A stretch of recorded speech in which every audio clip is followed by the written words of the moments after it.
تخيل ان احنا عندنا محطة كهرباء كبيرة فيها عدد كبير من المولدات. كل مولد من المولدات دي بيشتغل بنوع وقود معين عند درجة حرارة معينة وله رينج اوف باور بيخرجه معين ما ينفعش نخرج عنه.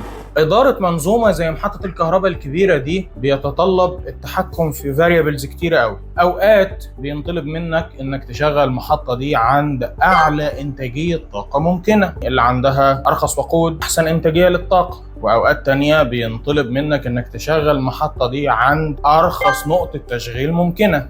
إدارة مؤسسة زي كده وإدارة حاجة زي كده من وجهة نظر الرياضيات محتاجة علم من العلوم اللي بيتطور بقاله أكتر من 300 سنة اسمه الأوبتمايزيشن. الأوبتمايزيشن هو علم في الرياضيات مختص بإن هو يلاقي مجموعة الويتس أو البارامترز أو الكميات اللي عندها هكون عند ماكسيمم بوينت معينة أو مينيمم بوينت معينة. لو رجعنا لجملة إن أنا ألاقي الويتس أو البارامترز اللي هيكون عندها ماكسيمم بوينت الكمية معينة أو مينيمم بوينت الكمية معينة، هتلاقي إن الجملة دي بتلينك كتير قوي مع الماشين ليرنينج. ده لأن أي ماشين ليرنينج يخطر في بالك هيكون بيستخدم اوبتمايزيشن جواه. هدف الاوبتمايزيشن هو إننا نلاقي أفضل بارامترز تدينا أقل ايرور، وبالتالي أحسن ليرنينج في الموديل كله أوفر أول. وده الكور بروسيس اللي بتحصل في أي ماشين ليرنينج حضرتك ذاكرته، واللي للأسف ما بيبقاش فيه ستريس عليها من وجهة نظر رياضية اعتقد في اي كورس ماشين ليرنينج هتقابله. لو جيت تبص على الاوبتمايزيشن كعلم رياضي منفصل شوية عن الماشين ليرنينج، هتلاقي انه له طرق كتيرة جدا. في ناس بتستخدم فيه اللينير بروجرامينج، بيرسم المعادلات دي ويحاول يشوف من الجرافس دي اقل نقطة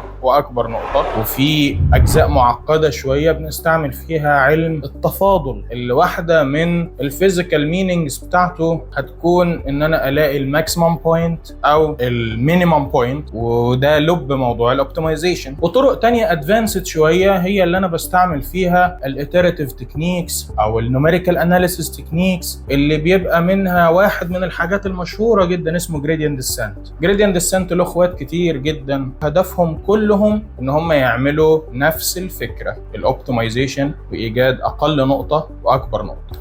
من وجهة نظري لو انت عايز تبقى مميز جدا في الماشين ليرنينج، انت محتاج يبقى عندك وضوح قوي جدا ان اي ماشين ليرنينج موديل وانت مغمض جواه بيحصل اوبتمايزيشن. الاوبتمايزيشن ده بيحصل لكمية اسمها اللوس فانكشن. اللوس فانكشن ده هو عبارة عن علاقة بتربط النتيجة او التارجت بالفيتشرز بتاعتي، واثناء عملية التريننج او الليرنينج الاوبتمايزيشن بيشتغل وبيحاول يظبط